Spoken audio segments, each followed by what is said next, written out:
In today's business world, change is the only constant, and mastering transformation is the ultimate key to success. Welcome to Shift and Thrive. I'm your host, Natalie Nathanson.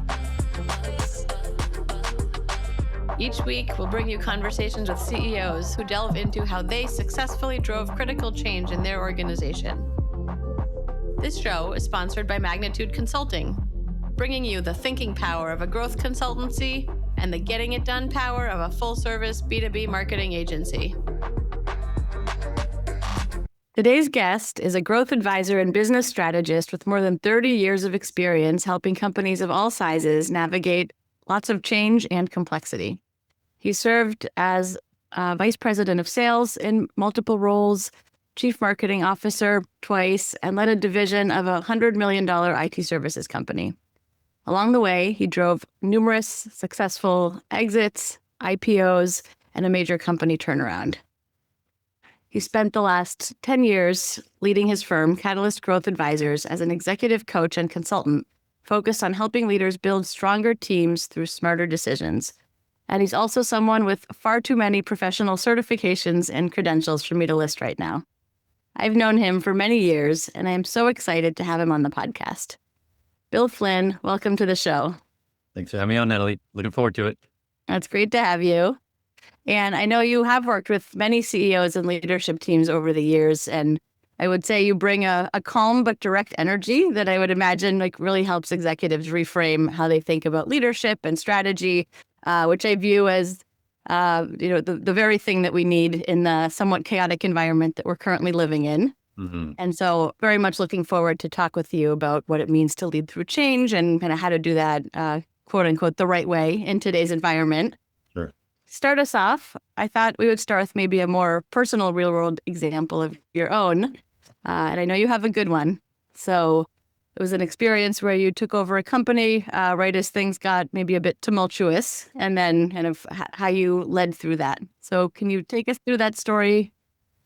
First what happened and how did you respond? Sure. As we've talked about, so I did 10 startups over about 25 years, and between startup 5 and 6, I took some time off.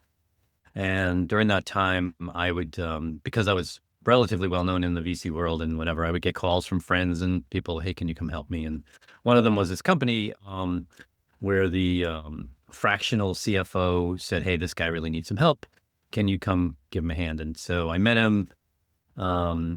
And he said, look, I need you to make me as big as you possibly can. I want to sell this thing. I'm getting tired. He's been doing it for, I don't know, nine years or something, and kind of doing it all on his own. And so I came in and helped him, sort of build out his sales infrastructure, worked on some other things.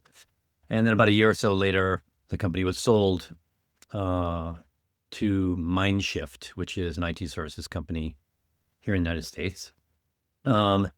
And what we were doing was email hosting. This was before Gmail, before Office 365. It was actually the precursor to Office 365.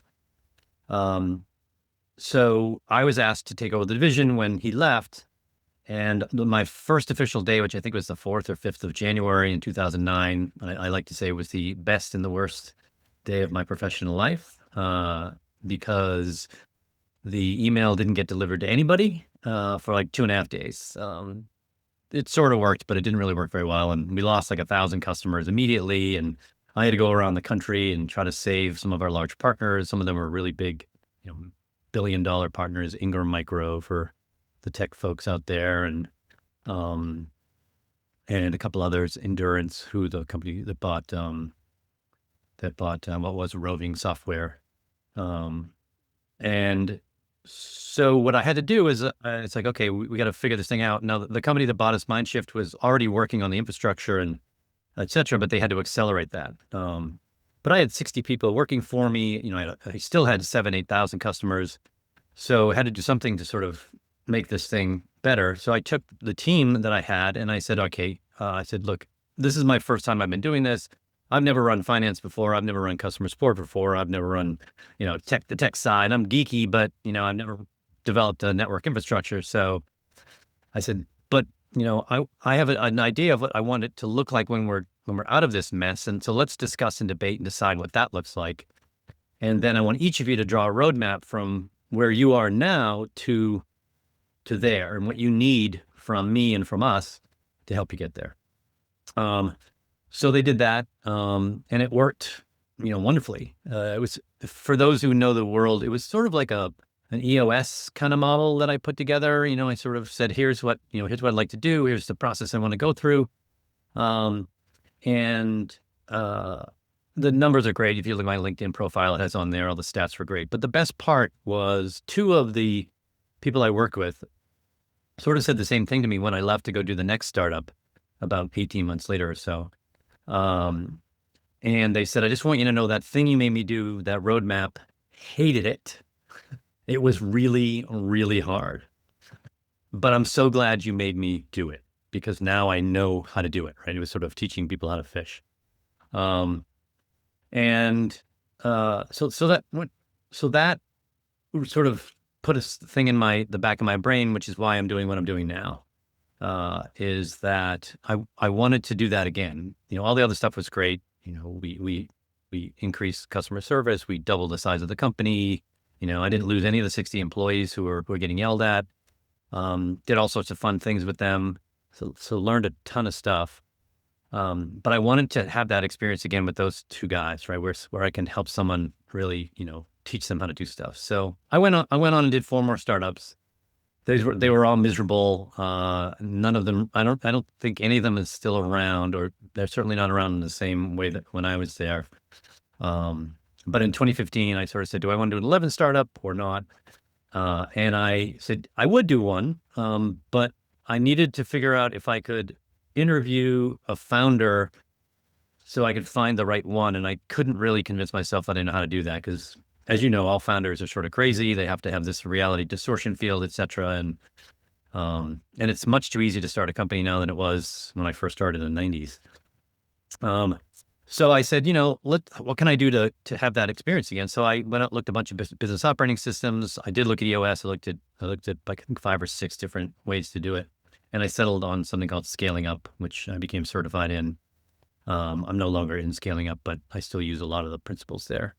So that's sort of how I got to where I am today. And I learned a lot of stuff. It's funny. I was talking to someone the other day on a podcast and said, I wish that I knew then what I know now, because it would have been a heck of a lot easier to do some of the things that we did. We just make it so hard on ourselves to run businesses, and there's a better way to do it. So that's what I'm trying to teach. Yeah, for sure. I often talk about kind of reinventing the wheel, and when I'm doing it by accident and when I'm doing it deliberately, right? And I think in my earlier years running the business, often it was reinventing the wheel unnecessarily and things that other people had already figured out, rather than kind of when you're doing it because you have a different vision or a different approach of how to address something, and then it becomes kind of part of your kind of leadership secret sauce or your company's secret sauce or something to that effect. Right. I want to come back to the roadmap kind of exercise that you gave your team, because I do love that, and like right away you can imagine the kind of like ownership and accountability the team felt, and really the kind of role that I'm sure everyone felt they had in reaching that vision. Right. Where did that idea come from? I know you said there was kind of some EOS in your thinking, but it sounds like there was more to it. Like, how did you, as a leader, go about figuring out that approach, and were the people around you? Talk to me about that. Well, I wish I was that savvy. I didn't know EOS existed at the time. This was 2009, right? So I had no idea. So I was inventing something that was already invented, sort of the wheel thing that you mentioned. I definitely I made my own wheel. I didn't need to. I could have just sort of grabbed what they had, or Scaling Up or something. But so I've been doing a lot of reading. I've always read about business since I was, for 30 something years now. And I had 2 or 3 really good CEOs. And so I took some things that I learned from them that I really liked, and some of the work that I did. And as I said, I sort of cobbled this together. I said, because I was in a situation where I didn't know anything. I was ignorant, right? There were several parts of the company that I had no idea how they worked, or et cetera. So I was put in this position that I had to not be the answer person. I had to be the person who set up the environment so we could work together.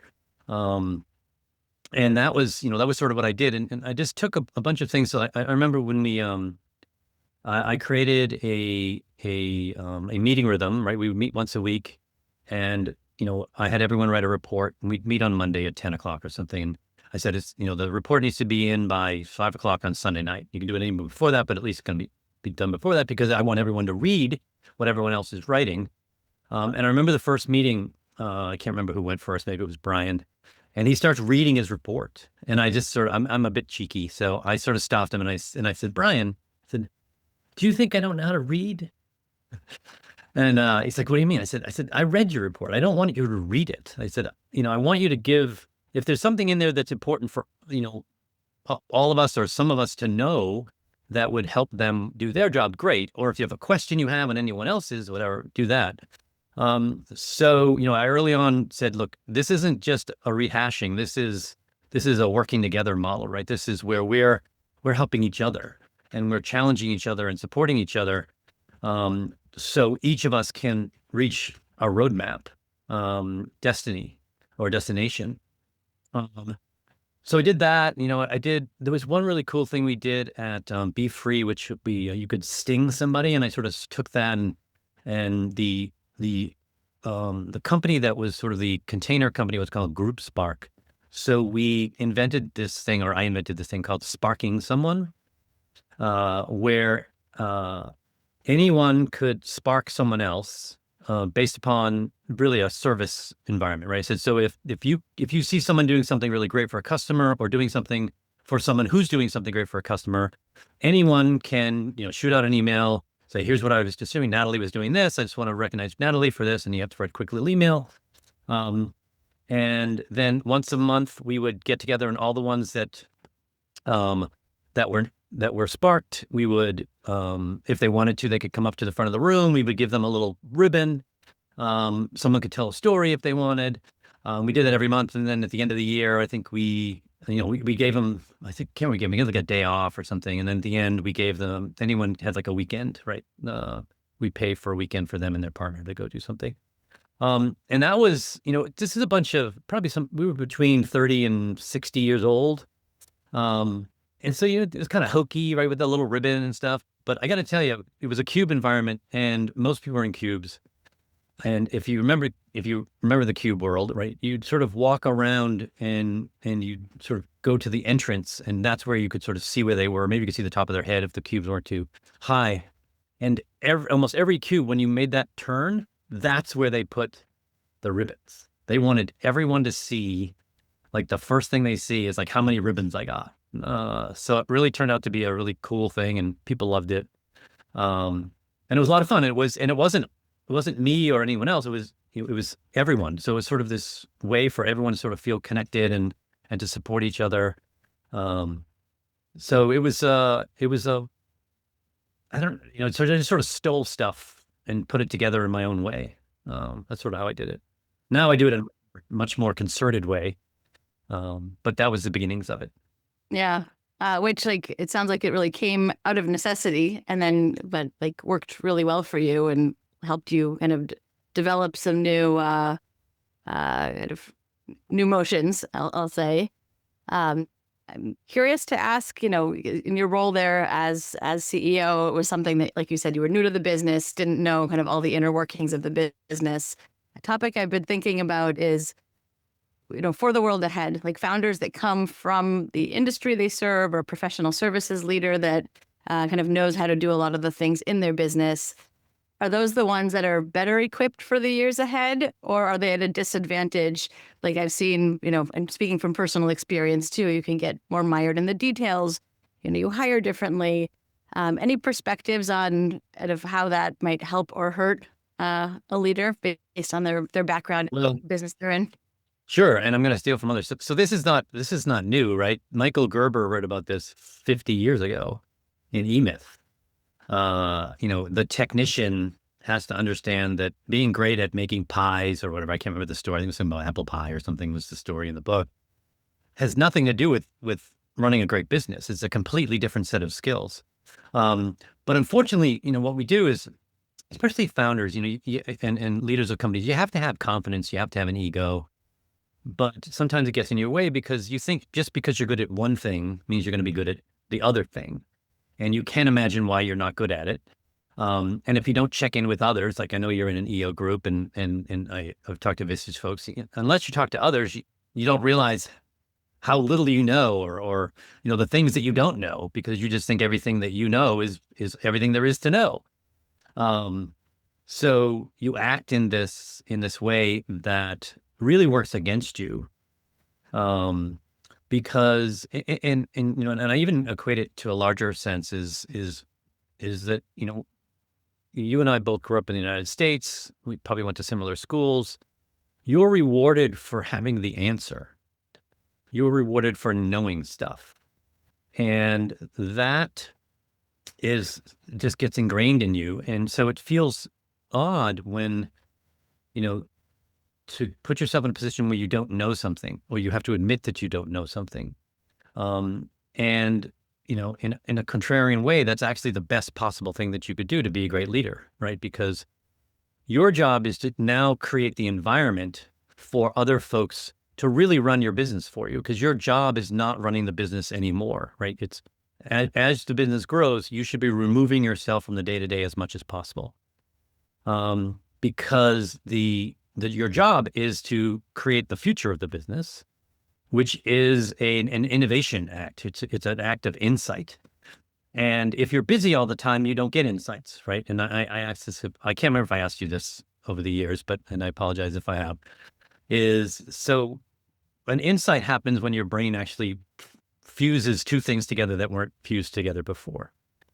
And so those are your best ideas, right? Those are your ideas. So Natalie, when you get your best ideas, what are you doing? I am usually running. Occasionally I am showering. I am not sitting at my desk, typing away, checking email, all of that. Exactly, right? So that's when your brain is quiet, is when you actually get your best ideas. I had a guy yesterday, he's like, my best idea, he's like, I just got a really good idea, and it was just when I was waking up. I said, that's exactly right, because your brain isn't really engaged in anything yet. And so if you're the technician, if you're the doer, you never give your brain a chance to relax. So you have to fire yourself from the day to day, and you'll never completely fire yourself from the day to day. I mean, you still have to keep in touch, you have to have your meetings, etc. But you don't have to do it nearly as often as you do. When I was a Vistage speaker, I would always ask, how much time do you spend in the company versus on the company? It was almost 80-20 in the room. And these are enlightened leaders. These are like people who are always trying to learn and grow, et cetera. And they're still spending 80% of their time in the business.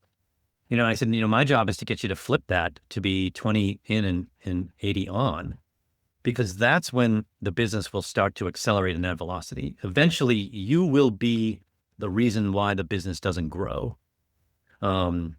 There's a thing Bernhard says all the time, which I really like, which is, the neck is at the top of the bottle, right? The bottleneck is at the top, right? And you have to remember that. And your job is to make it so you're not the bottleneck. And that makes it very difficult for people, because, we pride ourselves as this identity of, I make decisions, I solve problems. It feels good. You're helping, quote unquote, helping people. But in the end, you're actually not helping them. So it's a very counterintuitive kind of thing. In the world that we're in today, which is getting stranger and stranger and faster and weirder, it's actually accelerating that issue for you as a leader. Even where 10, 15 years ago, it was a problem, but it wasn't as big a problem, but it's becoming a much larger problem. Yeah, that's super helpful. I want to come back later to that theme around kind of why this becomes so important in the world we're heading into. But while we're on this topic of, what the CEO and founder needs to do, kind of how to surround themselves, I guess, with kind of excellence or people that know the functions better than them. Yeah. I'll share my own personal experience. I see this all the time in the go-to-market arena. And we work with some very, kind of talented, expert, a lot of like technical executive leadership, who know a lot about their industry, their field, technology, not always as much on the go-to-market side. And so we see this might be a place where CEOs can misstep, is not always having the appreciation for what goes into the go-to-market strategy and kind of the foundations, and how do you align kind of all of those motions. And I know that's an area where you have some strong opinions and also kind of a deep background earlier in your career. So, I mean, what do you see as far as kind of where CEOs kind of what they might get wrong, I guess, when it comes to go to market, especially in like the kinds of times we're living in today?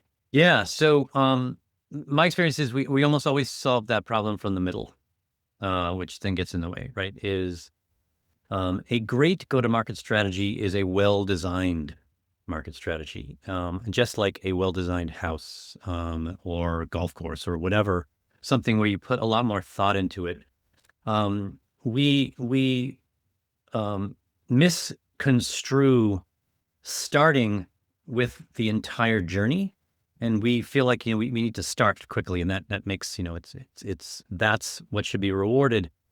And I'm constantly telling my leaders to slow down and actually don't start so quickly. Make sure that you've actually thought through some things first, had some conversations, understand,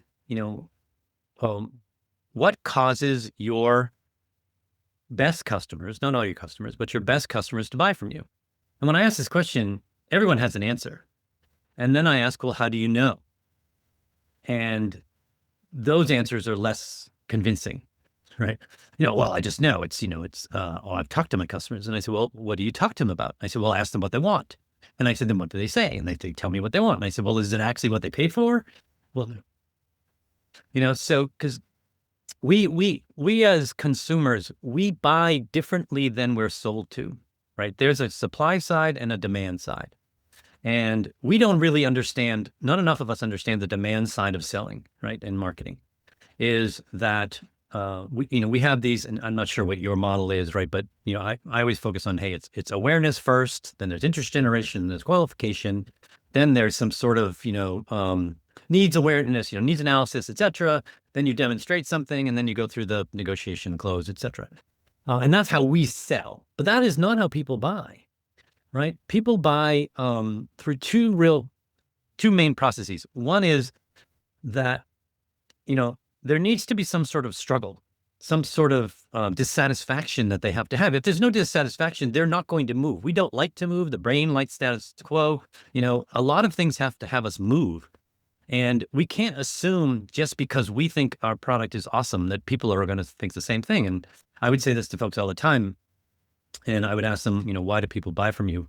And basically the answer was because we're awesome. And I say, I'm sorry to disappoint you, but people don't really care how awesome you are. They only care how much your awesomeness does for them, right? It's a very self-interested model.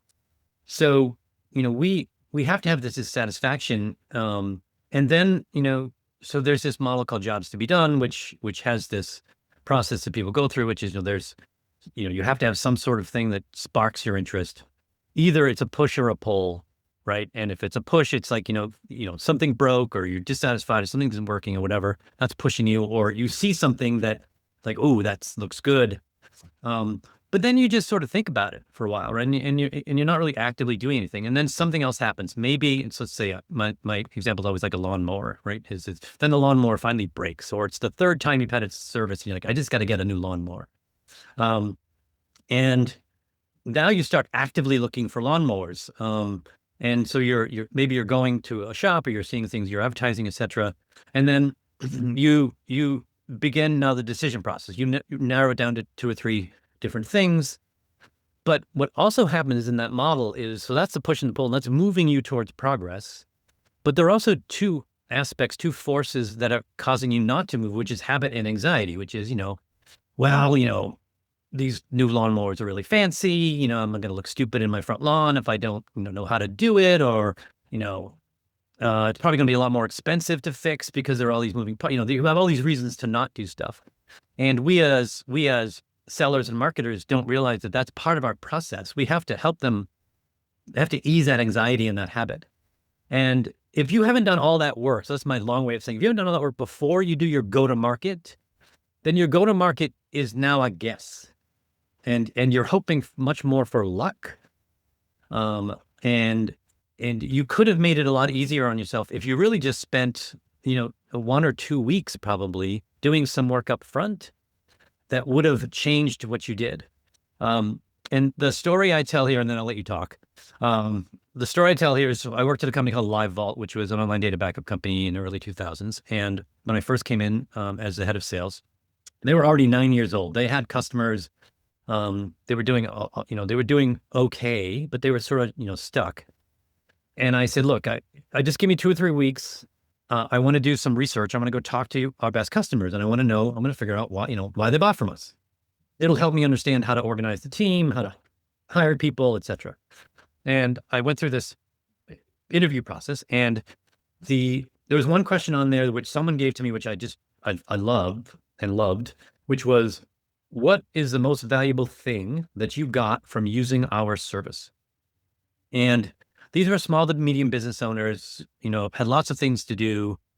And I talked to, I think, 17 people over a couple of weeks. And 12 of them said the exact same words to me when I asked them that question, which was set it and forget it. However, when I asked the CEO, the head of marketing and sales, the head of marketing, the head of product, why do you think our customers buy from us? They said insurance, which I still thought was a decent answer, but that wasn't the main reason they were buying from us. So we were selling them insurance, right? Because they're saying, they're going to pay us a little bit of money every month. If something happens to the server, they can get their data back, pretty quickly, hopefully all of it, et cetera, which certainly was in their mind. But the main reason they were buying was because they said, so I don't have to buy tapes. I don't have to label them. I don't have to store them. I don't have to figure out which was Monday, Tuesday, whatever. I don't have to do that anymore. I hit 4 or 5 buttons and that's it. I never have to think about it again. Like, how much does that cost? Like, they would pay almost anything to take that off of their plate, because they would spend hours a week doing this and worrying about it and all this kind of stuff. And so sometimes we think we know why our customers buy from us, but unless we actually go and ask them and figure out, and really understand what they get from using our stuff, we don't know, which then affects your go-to-market. And I think I would say 80 to 90% of people, and you probably tell me more than that, don't do that work up front, and they struggle on the go-to-market later. Yeah. I have so much I could respond to that. Very much aligned. I would say on the, starting with the foundations, I know it can feel kind of frivolous, or, we just need leads. We don't have the time to kind of go through the squishy stuff, the messaging, the targeting, the segmentation. But unfortunately, it's so much more costly later to realize that you kind of placed your eggs in the wrong baskets. Yeah. And you've now aligned sometimes who you hire, right? Like what your website looks like across your digital presence. So I think kind of undoing what has been done when you've moved in the wrong direction is unfortunately a place where I see a lot of companies struggle. And then you're digging out of an even bigger hole, right? Because then you've already kind of sunk investments in the wrong places and all of that. So I think all of that to say that, making those investments up front, and especially in the world that we live in with AI and automation, like it's never been easier to create something mediocre. It's never been easier to kind of scale up in the wrong direction. A conversation I was just having yesterday with a prospective customer was a company that needs a website. And was talking back and forth around the need for us as an outside organization to help work through the messaging. Let's look at the competitive landscape. Let's do that market analysis, which for us, I would say, 80, 90% of the time, that is how we start working with a client, as we help them through that. Yep. And then the risks of only leaning on the internal executive team, like, oh, we know our markets, we can fill this in for you. Your example of why you talk to the customers, why you look externally in the market, and whether it's, an outside kind of third-party marketing firm or an internal marketer that kind of knows that discipline and how to go about that kind of the right way, just kind of pays its dividends. And I know it can be a tough pill to swallow, and you've got, pipeline revenue to hit, all of that. Payroll, a board, whatever, yeah. And I think too, we were talking about the, how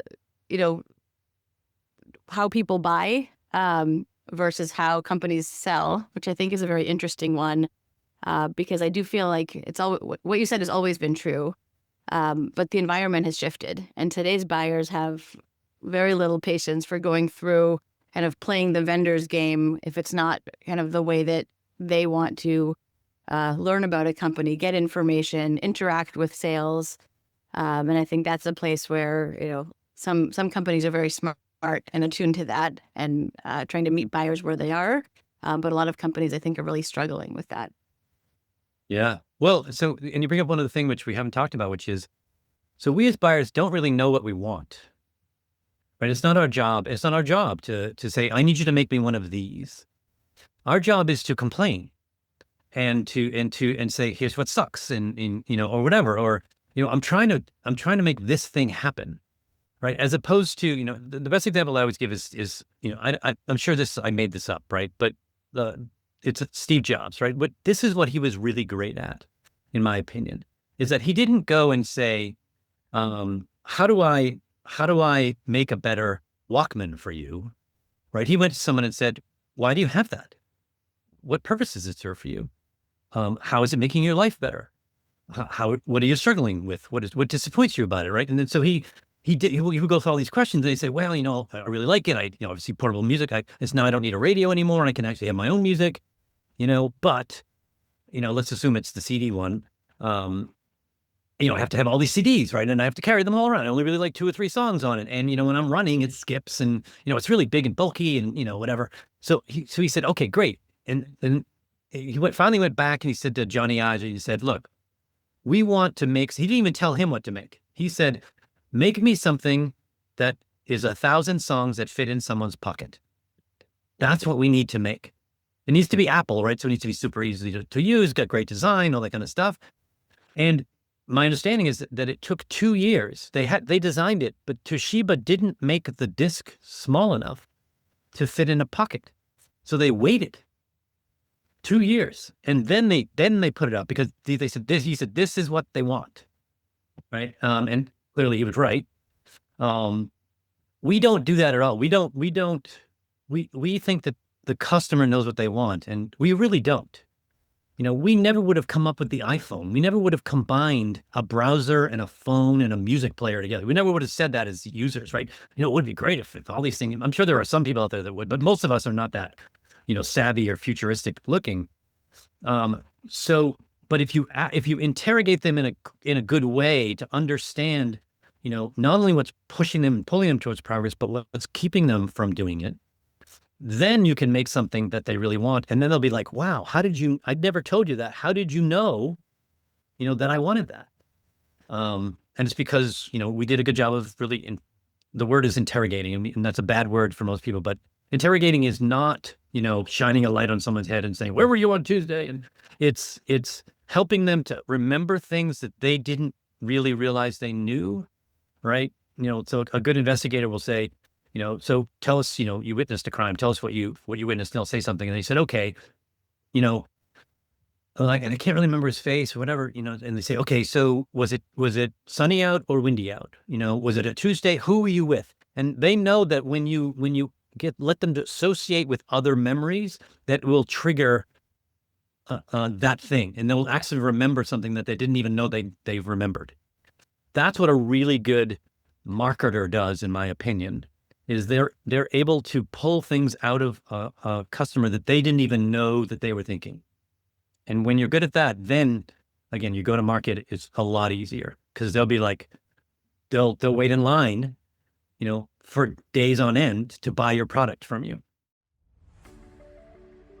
Hey, this is Natalie, your Shift and Thrive host. After chatting with lots of CEOs, one thing is crystal clear. Leveling up your company means having a killer go-to-market strategy. That's what my crew at Magnitude Consulting does every day. If you're trying to step up your marketing game, whether it's strategizing, accelerating your pipeline, expanding into new markets, or getting into AI and automation, let's talk. No pitch, no pressure, just good conversation. Visit shiftandthrivepodcast.com/Natalie to schedule a time. Can't wait to connect. One of the things I'm thinking about, going beyond the go-to-market, is this concept of curiosity and then knowing what to do with it, right? So as you just discussed how that applies to kind of marketing and go-to-market. But I think as we're looking at how do you kind of innovate, how do you bring customers to places where they don't know they have kind of a need or can't imagine like what the solution looks like. Yep. I'm curious to hear from you, like what do you think are the most kind of important skill sets for a CEO, founder for the future? Skill sets. It's a good one. It's more of to me, it's more of a mindset than a skill set because, people follow leaders, right? And I go to these. I haven't gone in a while, but I used to go to all these conferences, and you get people up there and they say, "This is what a leader is. A leader is humble and charismatic, and curious and whatever." And I would say, Steve Jobs wasn't really that humble. Warren Buffett isn't that charismatic. And I could go through all these different leaders, and they're all really different, but there's some sort of gravity that they create that says to a certain person, I want to follow that person, right? So what I've come to believe is that you only need two things as a leader. You can have all the other stuff and it'll be great. It'll it'll be additive, but there's only two things that all great leaders have in common. One is they have a compelling vision. Because people want to know, where are we going, right? I'm following you. Tell me where we're going, right? Describe Oz for me, or describe whatever it is that you think is going to end, we want to end up. You need to be able to describe that in such vivid detail that I can see it as if it already happened. Then what you're doing is you're obviously attracting them to you, but you're also giving them a lot of great information that will allow them to do their job better. They say, well, if that's where we're going, then here's how I can contribute. And I'm now pushing you and pushing the company by saying, okay, this is what I think we should do if that's true, as opposed to you having to pull everybody, right? And the larger the company gets, the harder it is to pull, gets heavier and heavier.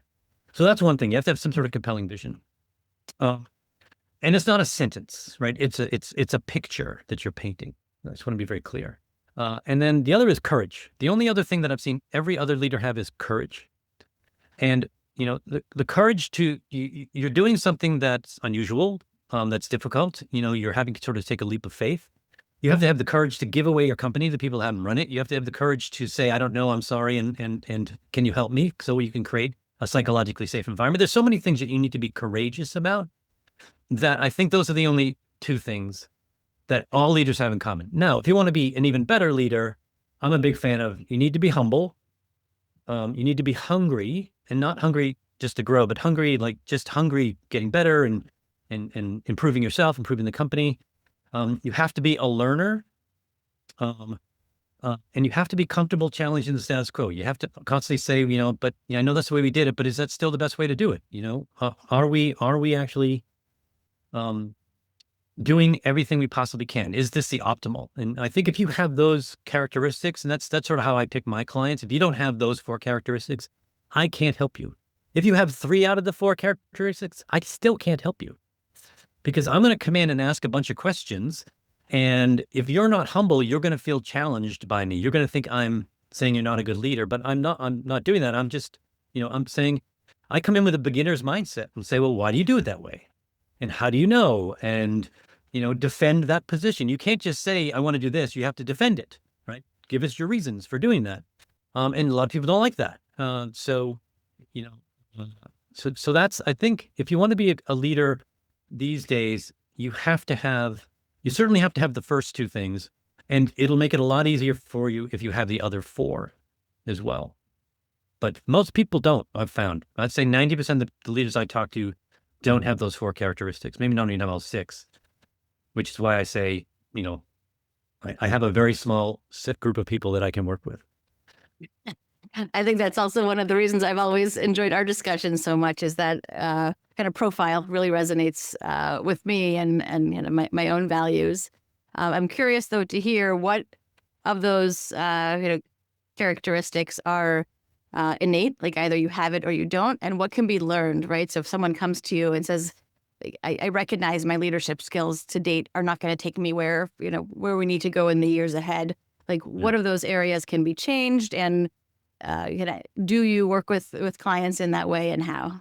So I think there's I'm a bit of a neuroscience geek, and so to me there are 3 things that you have that are available to you as a person and as a contributor to a company. You have abilities, you have skills, and you have knowledge. skills and knowledge can be learned, right? And most skills and knowledge can be learned. You know, you if you're 3'6", you can't dunk a basketball, right? But you know, if you have the general uh, uh, format, then you can learn just about anything. Um, Abilities are really hard to learn. Your parents gave them to you either through their DNA and through their nurturing and your friends and et cetera. So you come mostly formed when you are now in the workforce. Can you change those things? Absolutely, you can change them, but they're really hard and they probably take a long time, right? Because you're now having to go against something that is feels to you like it's just natural. So for instance, you know, I when I talk to leaders, I say, your job isn't to make a well-rounded person. There's no such thing. We are all spiky and idiosyncratic, but your job is to create a well-rounded team out of these spiky people. But first you have to understand, you know, what that team looks like. And I'm now with this new metaphor, which I can't remember if I told you last time we spoke, is most of the time when we take over a team, we're sort of given this opportunity to say, hey, here you go, make a great team. And it's, to me, it's the equivalent of saying, hey, I want you to create a high performance vehicle and the garage is over there. Good luck. Right? All the parts are in there. And then you go into the garage and you're like, you know, you grab an engine and you grab a pipe and, you know, you're like fitting them together. You're just taping things up and, you know, pushing things together, you know, to see if they'll fit and whatever. But we never, and then you're like, okay, that's the best I can do. But we never like step back and say, okay, am I building a Formula One car? Am I building a car for Dakar, which is a desert race? Am I building, you know, a monster truck, or what is it that I'm actually creating first? We don't even step back and say, what would that look like first? Forget the people, forget the parts. Like, how would that look, right? What would I need to do that? Then you go in the garage and you say, okay, now I know what to look for. And I'll know what's missing, and I'll know, oh, that's not quite there, but I think I can tweak that a little bit. You know, I can put a little heat on that and flange it out and it'll fit onto this thing.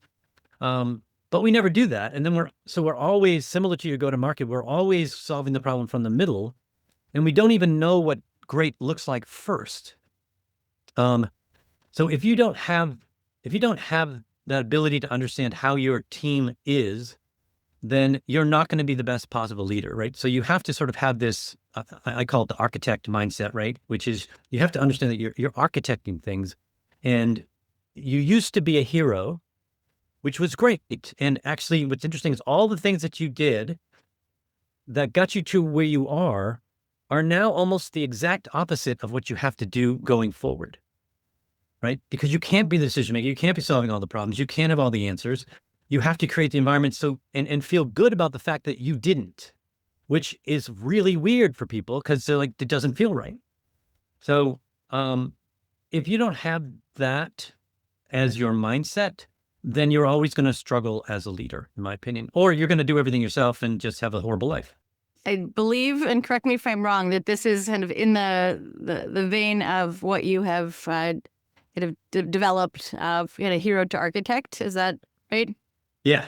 I just wrote a book. I just wrote a bunch of books, but the first one that will come out hopefully will be it's called Hero to Architect. Yes, where you have to transfer from being a hero to being an architect. Which is, I think, such an interesting framework, and I think speaks to that shift that a lot of leaders need to make. I know a concept that you taught me and then recommended a wonderful book around it. I think Leaders Make the World, or Make the Future, sorry. Had kind of BANI, BANI. Can you kind of explain that for our listeners and kind of how that ties in with this concept? So some people might know VUCA, which is volatile, uncertain. I can't remember the other two. That came out of the War College in the 80s, I think, 70s or 80s, which basically said, here's the world that you're in as leaders, in a military environment. And then it was applied to business, right? And that's generally true, but what has been added in the BANI world, which is brittle, anxious, nonlinear, and incomprehensible, is this emotional part of things, right? This anxious, right? The Luca didn't have any anxiety in it. It was all sort of very tactical stuff.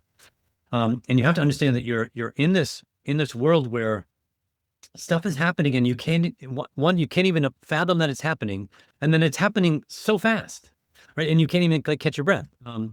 I fortunately or unfortunately, I am going out with a woman who works at Silicon Valley Bank, and we were in Mexico or just on our way to Mexico when everything happened there a couple of years ago, when $42 billion was removed from the bank in like 24 hours.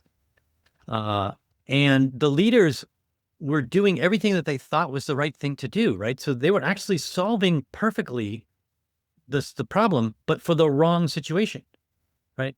So and then the world basically told them, this doesn't work. And unfortunately, they basically had to go into receivership, and it's just a lot of stuff they had to do. I think that is one of the most dramatic examples of this world that we're in. But like the Southwest problem they had with their reservation systems, and that all of a sudden just happened, and they were surprised by it. There are so many other examples that we have that shows us not that we're entering this world, but we've been in this world for a while, and we just haven't noticed, right? And no one's really paying attention to it. And we're not prepared for it, right? This word resilience, right, is a thing. I'm now moving my clients from doing a lot of planning, to doing some planning, but I'm saying, hey, but at any point we may have to shift the plan, right? If something crazy happens in your world, so you have to create the environment. So one, you can detect the shift as early as possible. And that means that anyone in your organization needs to be aware, because you might not see it, but someone on the front line might see it. So you have to create that environment. So you're sort of doing this detection thing. And then you have to create this environment where you can shift quickly, right? Is that you have the things in place to move when the world moves, when the cheese moves, so to speak, very quickly, then you are already set up to do that. But we don't do that. We have these sort of hierarchical models where the information gets flowed up to the top. We make a decision, then we push the thing back down. By the time you did that, something else has changed, right? And you're already behind, right? So you have to create this environment where, again, you're not making all the decisions, but you're creating an environment where those things can happen really quickly, yes, with your guidance, but you don't have to be there. In some cases, you might be on vacation and see what happens. And I know that Reed Hastings did this a number of years ago. He didn't do it purposely, but now when you read about it, it makes it sound like he did this experiment. But he's a big fan of taking time off. So he would take 6 weeks off at a time and unplug from the company and and then he wanted to also see how they worked, right? How did they do without him there? And mostly they did pretty well. There were some parts of the company that didn't do as well. Usually the things that he's good at, right? Which is usually what happens, right? The stuff that we're really great at is where a company is weak. But you want to be able to be in a situation where if this happens, you don't have to be the person making the decision all the time, because it may happen many, many times and you can't be in all these places at once. So that's the architect, right? That's where you're creating the environment. You're really saying, okay, why are we building this building? What are the tenants trying to get out of it? What is the person who wants to get out of it? How tall is it going to be? Where is it going to be in the city? Should it be north facing, south facing? There's all these things you have to think about as an architect. Then you build the building, right? Back to your go to market. What happens with go to market is they just start building the kitchen, and they hadn't thought about the rest of the house yet. But they're like, well, the kitchen is the most important thing, right? So where stuff happens, etc. And then you have a really nice kitchen, and then what happens is the house falls over, and so does the kitchen. But it's a really good looking kitchen, but it didn't have the right foundations. Exactly right. Yeah. So that's sort of what this BANI world that we're in means, is that you have to understand that things are brittle, right? Things that you think are strong, like the SVB folks, they thought they had a really strong business, and then all of a sudden they didn't. And it was incomprehensible to them. I mean, while it was happening, so I was witnessing it while it was happening, because Kristen would be on the call, and I'm sitting there, on the couch listening to her call. I'm like, wow. They're like, I don't know what happened. Why did this happen? They were just as amazed as everyone else, and they work there. Yeah. Well, unfortunately, I think we are going to see more of that unless organizations really kind of evolve how they're looking at these areas.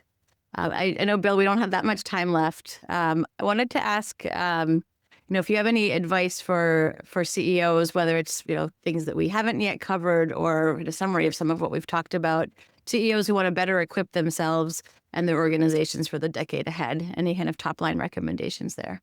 Yeah, and a lot of this is sort of mother and apple pie. So, to me, the team. So I teach three things: team, operating system, and as cash as your financial metric. Right? That's the way you want to do it. To me, team is always the most important thing. You can have a decent. EOS is pretty good. It's not great. Scaling up has some stuff, but not having one is much worse than even having one that's okay. Right? But if you haven't surrounded yourself with a great team, then you're always at a deficit. Because one of the things that I did, which I think still holds true, when I was doing the business speaking, I would always start off. I did the same. I think I did 40, 50 times, and I did the same thing, right? And I would go in and I say, what is the greatest barrier? What's the biggest barrier to your business right now, to your growth of your business? And then they would all write it down on a sticky, and then I would put it up on the wall, and I would say most of the time, 80% of the answers were operational, right? We're not doing things right. We're not doing them on time. We're not doing them well, whatever. And I said, so what are you executing on? And, trying to get them to you're executing on a strategy, right? And so I said, so what would happen if I walked into your Monday morning meeting at 10 o'clock and everyone around the room say, can you write down in your own words what our current company strategy is? And we all read them out loud. And I said, what would happen? And they all do that, what you did. They smile, they laugh, right? So they'd be all over the place. And I said, well, yes. So maybe your execution frustrations are that they're executing really well on what they think the strategy is, right? So you got to get them on the same page, but they have to help you get on the page, right? So you have to have people who can round out your thinking, that believe what you believe, but think differently than you do, because that's what elevates the conversation, right? You want dissonance. You want disagreement. You want people to say, yeah, but what about this? And what about that? And, the customer and the supplier. And, we have to sort of think about the whole set of stakeholders in the ecosystem. And that's why you have all these wonderful people. If you don't have them, then you have to do it. And it's just hard, right? And as I said, you could probably do it, but eventually you'll stop, right? I have a client that I just lost, which I've been trying to get him to get out of the way. And he knows to get out of the way. But we just, after 5 years, we both basically just gave up because he's in the way, and I see him on Instagram and whatever. He's still in the way. Yeah. Which is back to that bottleneck example that you gave, right? He's lost. Organizations only grow as much as the leader is ready to grow them. And even though he's lost 13, I've worked in 5 years. There were 13 different people on the executive team since I started with them, and only 7 or 8 people on the executive team. So he's gone through, and he's still not getting it, right? And that's what I think happens to a lot of leaders, unfortunately, right? Is that they don't realize that they have to let go, right? They have to have that courage to let go. Hire great people who are going to challenge you, make you feel like you don't know. It's better to say, I don't know the answer, right? But let's figure out the answer, right? I know the destination. I know what I want it to look like, but not knowing how to get there is a really uncomfortable place for most leaders, because again, they've been rewarded since they were 7 on knowing how to do something. So I think that's going to be the challenge for leaders. Well put, Bill. I think that's a great place to wrap. If our listeners want to reach you, what's the best way to get in touch? Catalyst Growth Advisors is my website. So if you want to reach my phone number, my calendar there, my book is on there for free. Hopefully other books will be on there at some point as well. So that's the best place, www.catalystgrowthadvisors.com. Perfect. Well, thank you so much. This was a fantastic conversation. As always. So thank you so much for all those insights. And thank you too to everyone that's listening. I know I loved hearing about so much of what Bill shared with kind of the new CEO mindsets. And notice I said mindsets and not skills, Bill. And the hero to architect framework and some of the dialogue around, how we all need to evolve our own kind of thinking and ways of working to help us really, set ourselves up for success for the future. So thank you so much, Bill. And this has been another amazing conversation on Shift and Thrive. I'll see you all next time. That's a wrap for this week's episode. For show notes and more, visit shiftandthrivepodcast.com. A special thank you to our sponsor, Magnitude Consulting, bringing you the thinking power of a growth consultancy and the getting it done power of a full-service marketing agency to help B2B companies fuel their growth. For more information on Magnitude and to get your complimentary transformation readiness assessment, visit magnitudeconsulting.com/getready. Thank you so much for listening. We'll see you next week.